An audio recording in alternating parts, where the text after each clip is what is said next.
Jawhar Maxamed oo xalayto ay taariikhdu ku beegnayd 14 bishii 6 2020 urmo soo saaray ayaa kaga hadlay xaaladda adag ku jiro dalkani. Jawhar Maxamed oo arrimaha cakran ee dalka ka hadlay ayaa yiri caabuqa COVID-19 ka hor dalku xaalad adag ayuu ku jiray, waa qalad in laga dhigo inay dhibaatadu la curatay imaanshaha caabuqa COVID-19 kadib markii isbedelka jihadiisa seegay ee la afduubay ayay dhibaatadu bilaabatay. Jawhar Maxamed oo dhibaatada dalka ka aloosan sababeeyay ayaa yiri dib kaste waxa sabab u ah Abiye Ahmed oo ah Raysalwasaraha dalka Itoobiya. Maamulkii TPLF waxa halganka rabshadaha watay ee dhiiga ku daatay ula galnay ma ahayn maadaama ay Tigreega ama community-ga ahaayeen.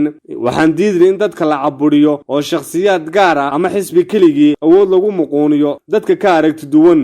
Jawhar Maxamed oo eedeymo dusha ka saaray Raysalwasaraha dalka Itoobiya mudane Abiye Ahmed ayaa yiri dhibaatada waa inuu Abiye Ahmed cashir ka baranin wuxuu tagay isla markaana iska howlay sidoo uu yegleeli lahaa hanaanka macaangiga ah. qofka aragti gaar ah wuu yeelan karaa, balse xaaladda adag ee kala guurka ah shakhsi keligii rabitaankiisa inaba ma suurtagelin karo inuu badbaado helo dalkani.